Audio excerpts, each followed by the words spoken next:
శ్రీ మాణిక్య ప్రభు చరితామృతం ఉపోద్ఘాతం.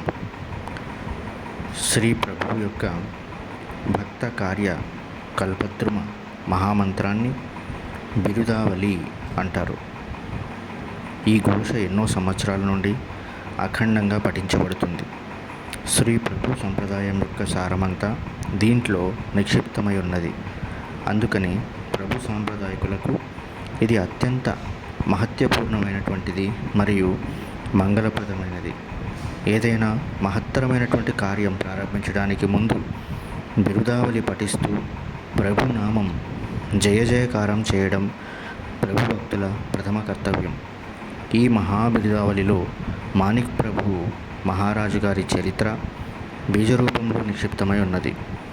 ప్రభు యొక్క అధిభౌతిక, అధిదైవిక, ఆధ్యాత్మిక స్వరూపం యొక్క యథార్థ వర్ణన ఈ బిరుదావళిలో ఉన్నది. ఈ బిరుదావళి ప్రభు గుణవర్ణన చేసి ప్రభు రూపం యొక్క సాక్షాత్కారం కలిగించే మహాశక్తి. ఈ మహామంత్రం నిరంతరంగా చేసేటువంటి భక్తులకు ప్రభు యొక్క విశాలత్వం, సర్వవ్యాపకత్వం అనుభవమై ప్రభు ఎప్పుడూ తమతో ఉంటారని నిశ్చలమైన విశ్వాసం కలుగుతుంది.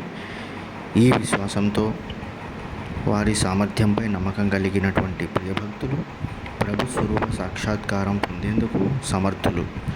ప్రభువు అంటే ఒక సిద్ధ గురువుగా సర్వవ్యాపకులు అని ఈ చరిత్ర చెబుతుంది. కొందరు మహనీయులు దైవాంశతో భూమిపై జన్మించి ప్రపంచంలోని జనులను ఉద్ధరించడానికి కంకణం కట్టుకుని వచ్చారేమో అనిపిస్తుంది. వారు ప్రజా ఉద్ధరణలో తమ జీవితాన్ని ధారపోస్తారు. ఇక ముందు కూడా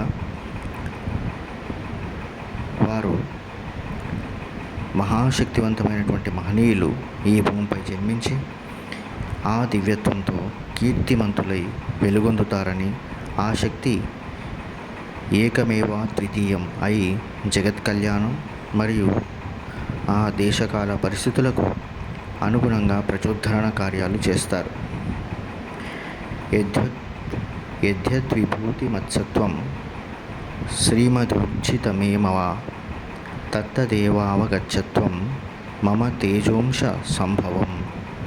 ఈ భగవత్ వాక్యాలు ఎప్పుడు ఏది సత్యమో అదే అనుభవాన్ని చూపిస్తాయి. ఒక వెనుకబడినటువంటి దేశానికి నవ చైతన్యాన్నిచ్చి ఇతర సమర్థవంతమైనటువంటి రాష్ట్రాల స్థానానికి తేవడానికి అవిశ్రాంతంగా శ్రమపడిన వారు ముస్తఫా కెమల్ షాషా. వీరి గురించి ఒక లేఖకుడు ఇలా రాశారు: కెమల్ షాషాలో ఉన్నటువంటి సామర్థ్యానికి, ఆయన చెప్పిన దానికి, చేసేదానికి ఎవ్వరూ విరోధించేవారు కారు. వారి సహవాసంలో ప్రతి ఒక్కరూ ఉత్సాహవంతులవుతారు.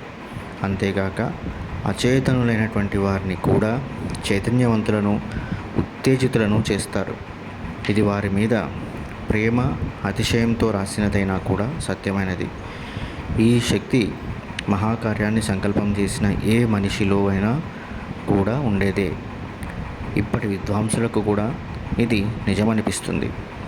Napoleon, George Washington, Shivaji Maharaj ఇలా ఎంతోమంది మహనీయులు పరిపూర్ణ సామర్థ్యం గలవారు అనే విషయాన్ని ఎవ్వరూ కాదనలేరు. జ్ఞానేశ్వర్, తుకారాం, రామదాసు మొదలైనటువంటి వారి వైదిక సామర్థ్యం కూడా మనకు ఆ నమ్మకాన్ని కలిగిస్తుంది. అందుకని మా దృఢమైనటువంటి నమ్మకం ఏమిటంటే, శ్రీ మాణిక్ ప్రభు మహారాజుల విషయంలో మేం రాసినవి చూస్తే కూడా అవి చాలా సహజంగా అనిపిస్తాయి. శ్రీ మాణిక్ ప్రభు పంచభూతాలకు కూడా ఆజ్ఞాపించేటువంటి శక్తి గలవారని నిరూపించారు. విశ్వశ్రేయస్సు ఆయన ధ్యేయమై వారి సన్నిధిలో దర్శనంతో, స్మరణతో అచేతనమైనది కూడా చైతన్యవంతమై అంతా ప్రభురూపమై ఉండేది.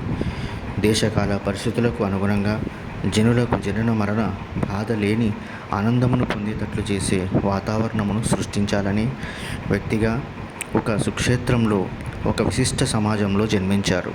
అటువంటి వారు అద్భుత చరిత్ర మేము మా ప్రియమైన పాఠకుల కోసం రాస్తున్నాము. అలౌకిక సామర్థ్యం గల వ్యక్తుల చరిత్ర మహిమాన్వితంగా ఉంటుంది. అందుకని వారు చేసేటువంటి పనులు సామాన్యులకు అర్థం కాని రీతిలో ఉంటాయి మరియు ఎవ్వరూ ఎదురు చూడని అనుకోని అద్భుతాలు జరుగుతాయి. ఈ ప్రకృతి నియమాలు ప్రకృతిలోని అన్ని చరాచర జీవరాశులకు వర్తిస్తాయి. ఈ నియమాలను ఉల్లంఘించడం ఎవ్వరికీ సాధ్యం కాదు.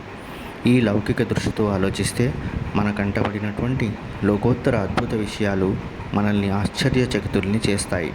కానీ ఈ లీలలకు కూడా ఒక ప్రామాణికత ఉంటుంది. ఈ సృష్టిలోని ప్రతి వస్తువుకు కొన్ని నియమాలు, దేహధర్మాలు ఉంటాయి. ఈ సృష్టి ఉండే వరకు వాటిలో ఏ విధమైన మార్పు ఉండదు. ఈ సృష్టిలో పదార్థాలన్నీ ప్రకృతి నియమాలకు లోబడి ఉండవలసిందే. అందుకే భగవంతుని అవతారంగా దిగి వచ్చినా కూడా, అలాగే సిద్ధపురుషులు కూడా వారి దేహధర్మాన్ని యథావిధిగా పాటిస్తూ ఉన్నారు. వారు చూపించే మహిమలకు కారణం వారి ఆత్మశక్తి యొక్క పరిపూర్ణత లేక వారి విశ్వాత్మ భావనే దీనికి కారణం. మాణిక్ ప్రభు చరిత్రలో మనం ఈ విషయాన్నే చూస్తాము.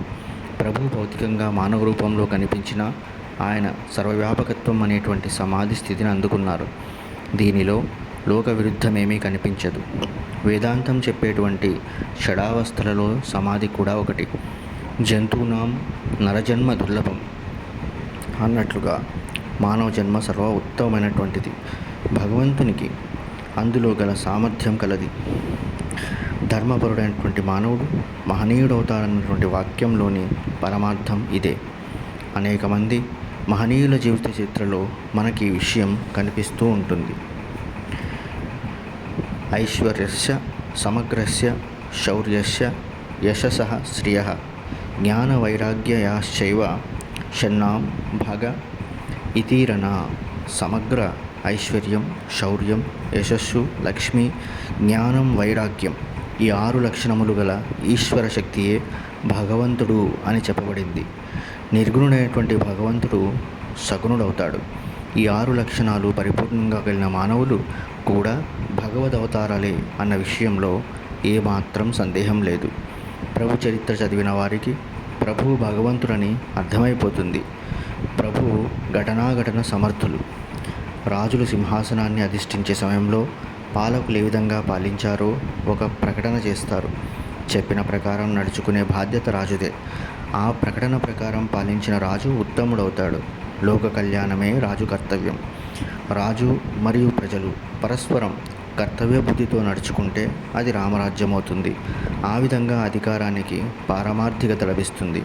ఈ పారమార్థిక ఔన్నత్యం అధికారానికి బయట ఉన్నది. సృష్టి జరిగిన తర్వాత దాని పోషణ, దాన్ని ఉన్నత స్థాయిలోకి తీసుకెళ్లడం కోసం కృషి చేసేటువంటి వారు సర్వశక్తిమంతులు, సర్వవ్యాపి అయిన ఈశ్వరుడే. ఇతరులెవ్వరికీ ఈ సత్తా ఉండదు. అతడి సార్వభౌముడు. ఎవరైనా ఈ పని చేయాలనుకున్నా చేయలేరు, సార్వభౌములు కాలేరు. ఎందుకంటే ఈశ్వరుని మించినటువంటి సార్వభౌములు ఎవ్వరూ లేరు, ఇక ముందు ఉండరు. కానీ ఈశ్వర శక్తితో తదాత్ములైనటువంటి వారు మాత్రమే శక్తిమంతులవుతారు. అటువంటి వారే ఇతరులకు ఆత్మజ్ఞానం ఇవ్వగలుగుతారు. ప్రభు యొక్క బిరుదావళిలో ఆయన అఖిలాండకోటి బ్రహ్మాండ నాయకునిగాను, భక్తుల కోరికలను తీర్చేవారిగాను, జగద్గురువుగాను, సర్వశక్తిమంతులుగాను, గురువులలో సార్వభౌముడిగాను, యోగులలో మహారాజు వంటి వారుగాను, సర్వులకు ఆనందాన్నిచ్చేవారుగాను, అద్వితీయులుగాను, గుణాతీతులుగాను, స్థిత ప్రజ్ఞులుగాను కీర్తించబడ్డారు. జ్ఞానం, వైరాగ్యం, ఐశ్వర్యం మరియు ఔదార్యం కలిగినటువంటి సర్వకాలాల్లోనూ విరాజిల్లేటువంటి ప్రభువై ప్రపంచంలోని సర్వధర్మములను ఒకే తాటిపైకి తెచ్చి జగద్గురువై మాణిక్ ప్రభు పేరుతో వచ్చిన ప్రభువుకు సదా జయమవుగాక.